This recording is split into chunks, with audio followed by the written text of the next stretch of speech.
Alright, we got the Hummer back in the garage today. Gonna be doing some oil cooler lines. As you can see here, we've got a box of goodies from good old Amazon, straight from China. Comes with some nice instructions. We're gonna be using some of this PTFE line here. You can see it's got a PTFE tube, and then steel braiding and then nylon braiding on top of that. Came in a kit from Evil Energy. This is -10am line, and it comes with a whole bunch of fittings and some retainers. It seems pretty nice. We also have on the floor the oil cooler adapter. You're gonna need one of these. This goes on the side of the engine and gives you your AN fittings. The general consensus with these is you want something, you want to use -10 AN, which supposedly it's supposed to be 10/16 of an inch inner diameter. That I don't know if it really works out to that, but that's what it's supposed to be. And that seems to be a good size for oil cooler lines. And this is just a simple adapter. It seals with O-rings down there. So this just basically goes on the side of the engine and gives you your 10 AN flares there. And it's pretty simple. This part, however, was like $100 and very expensive from Summit Racing. Also from Evil Energy. Another sticker. Look at that. We've got these little fittings here. If I open one of those up, they have the 10 AN fitting, and this side goes into the radiator. I think this would work well for a factory radiator. I have a Champion radiator in there, and the fitting is a little different. It's got, you know, the GM Quick Connects, and this side here has a inverted flare on it, so that's what actually seals there. But I'm thinking, since the surface is so smooth next to this fitting, I think I can get the O-ring one to work, and it will work just fine. But we will definitely find out and see if it leaks. I'm going to see if I can get a little bit of thread locker for that, just to make sure it doesn't ever back out.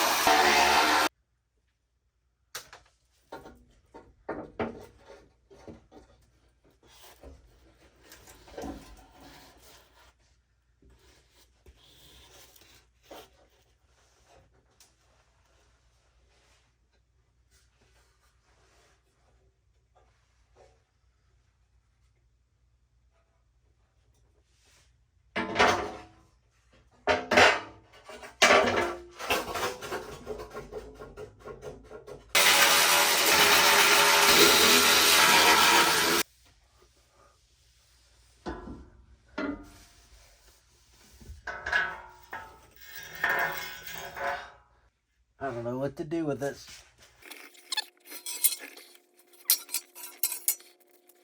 Okay, so here's our oil lines. You can see they're not in the greatest of shape. This is where the problem is right there. That crimp is leaking.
bird's eye view of what I'm doing. Just gonna undo the battery here because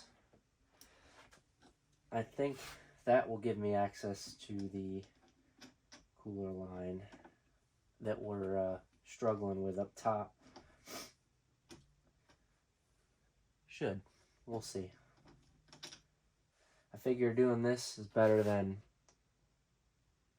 pulling the whole fan assembly off.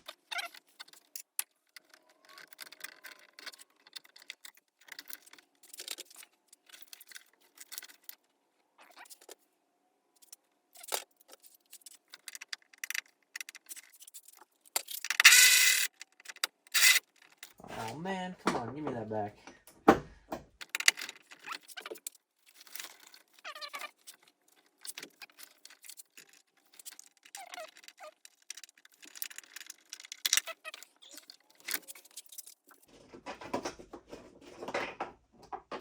Got it.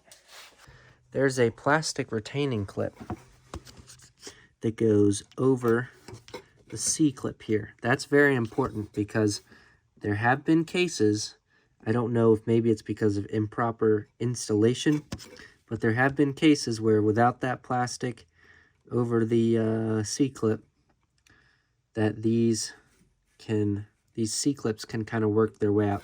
I don't know how that's possible, but apparently it is, or somebody's lying and didn't put it in right. So what you can do to be extra safe is take a hose clamp, stick it over there, tighten it up, that way that C-clip will never back out. You have to get your pick under one of the sides. I think I can get it under that side. So basically, you're going to go under and pull up. I can't do it on this one, but the other side of this clip is down here, so I'm going to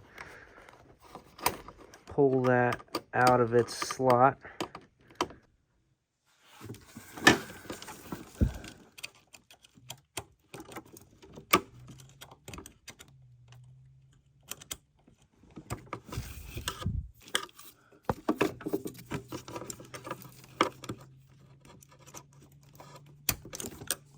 Maybe I can get that. Oh yes, see, so now that it's lifted up a little bit like that, I'm gonna go behind it. See how I just pulled that out of the groove? So now this clip is sticking up. I'm gonna go behind it with my pick and pull it off. I just kind of looped around it and now it's off. I'm gonna try, I guess it doesn't matter if I lose it, and I dropped it. I'm just gonna take this and you just wiggle and pull. But we're just gonna sit here, mess up our wrench, and do this one turn at a time until it comes out.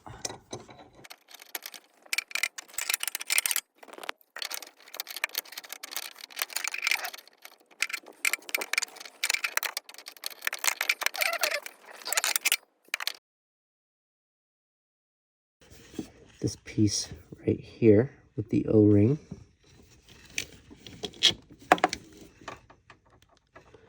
As long as the threads line up.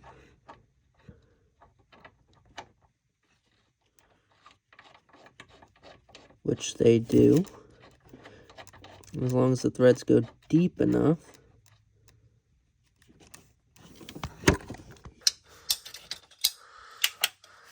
And here goes nothing. Oh, that cut so easy. This stuff is so brittle. Don't worry about that. That's just rust protection. Oh yeah, didn't spill a drop. I mean, you can like hear the crunch almost. Oh, that is nasty. Does not give me the leverage that I need here.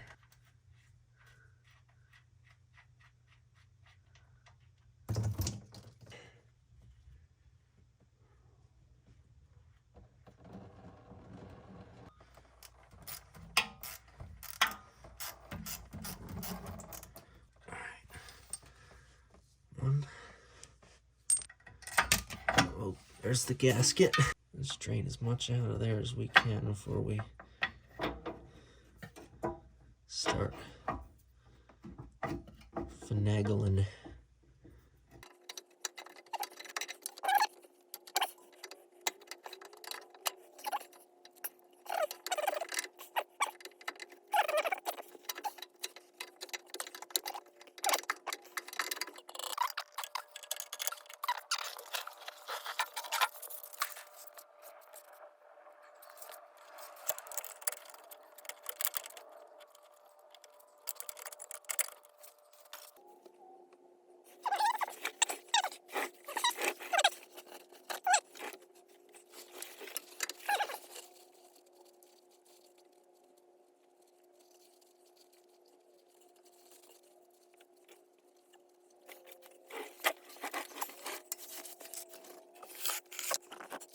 Many unbearable hours later.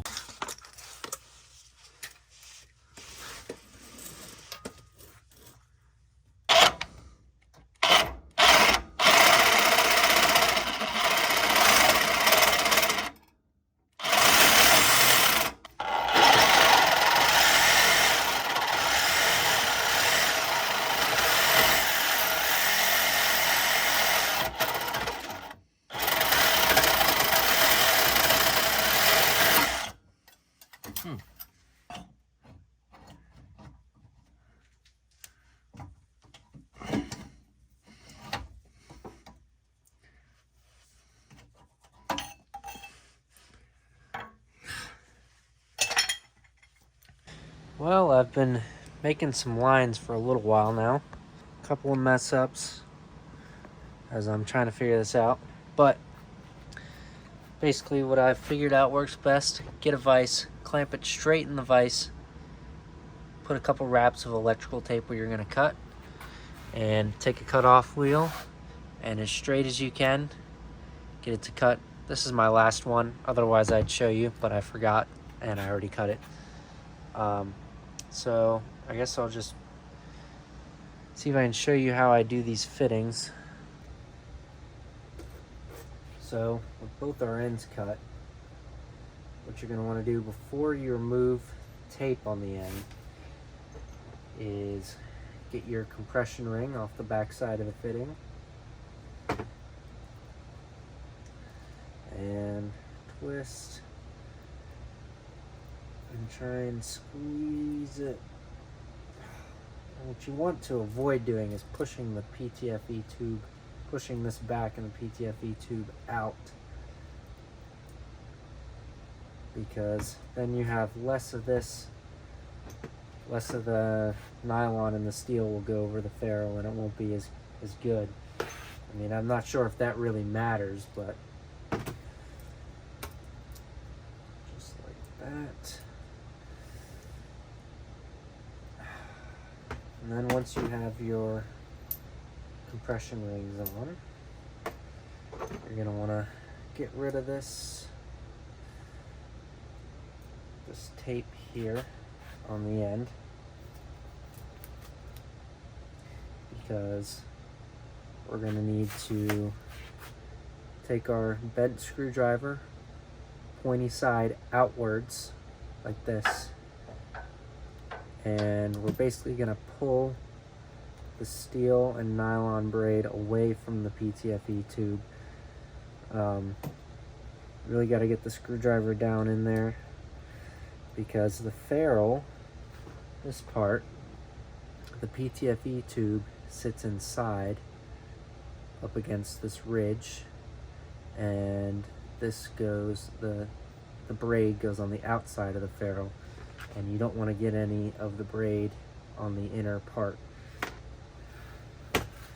So I'm going to sit here for about 15 minutes.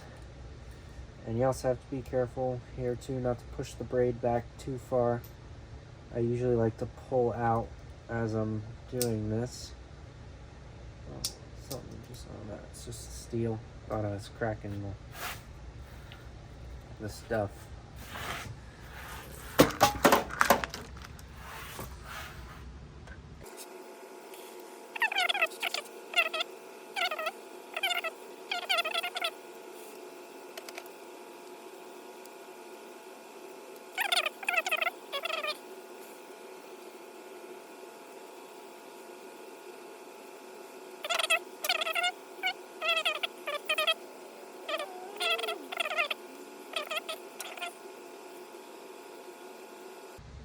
So now that we've got it like that, we're gonna take our ferrule and we're gonna stick it on the end of this tube here. Ow.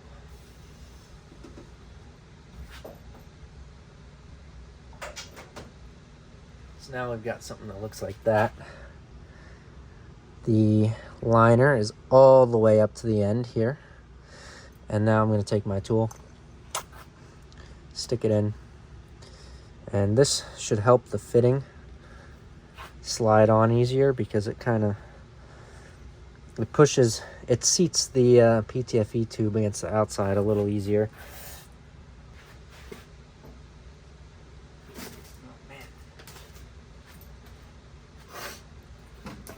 I'm not sure if I'll be able to get that off of there now.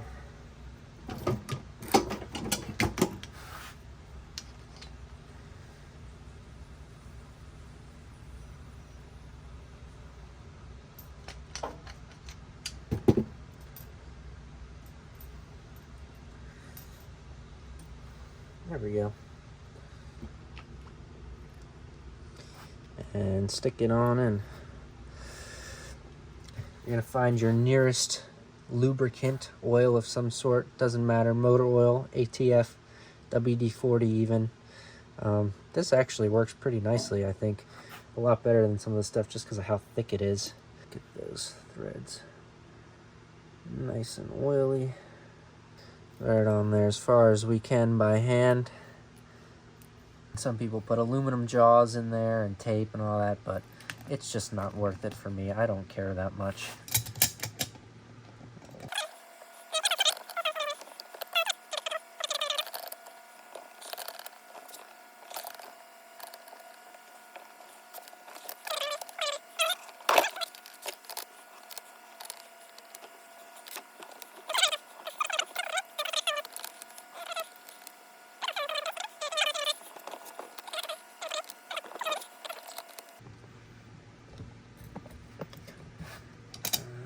That's about it. It's touching. We'll call that good. See, the steel jaws, it's actually not too bad. This is better results than I've seen with people with aluminum jaws and tape, all that. I think really, if you just get it clamped in nice and tight so it doesn't move, and then use this wrench on the end, I think you'll be in business. This is the cleanest one I've done yet.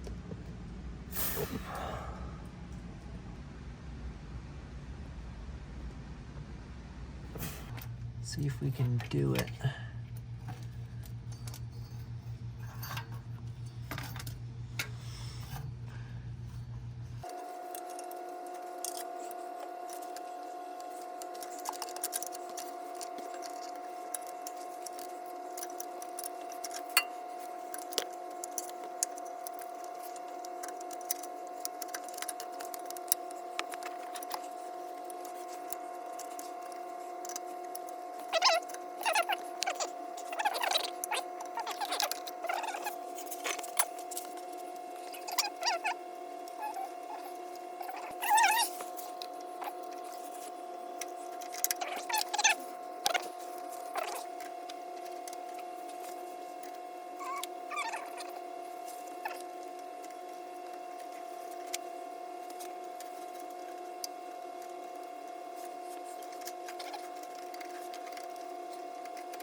Took the battery tray out because it was in the way of getting this fitting on here.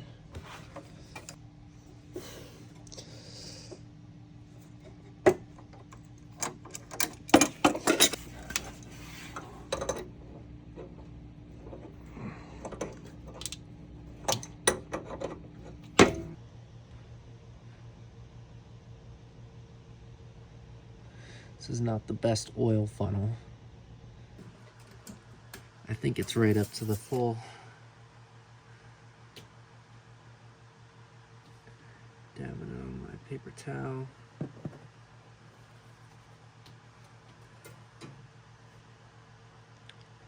That's right up to the full. I'll probably just run it for a second and recheck.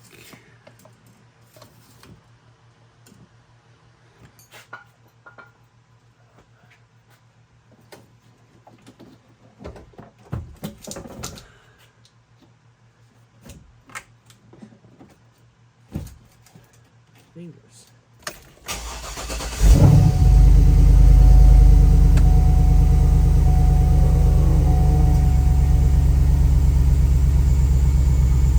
Okay, oil pressure.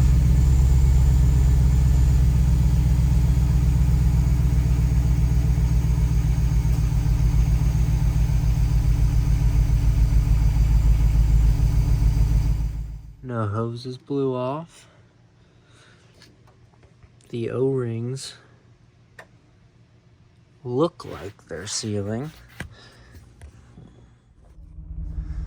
All right, I looked under once again.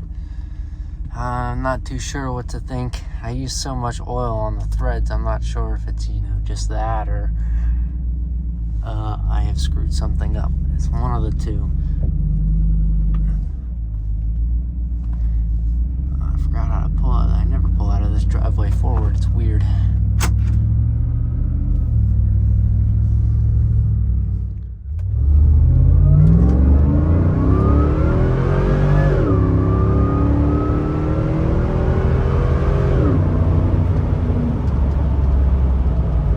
Still got oil pressure. Well, it's definitely wet.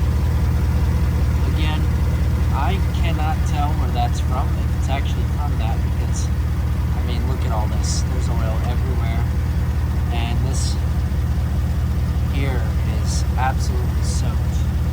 So I'm sure maybe when that's spinning,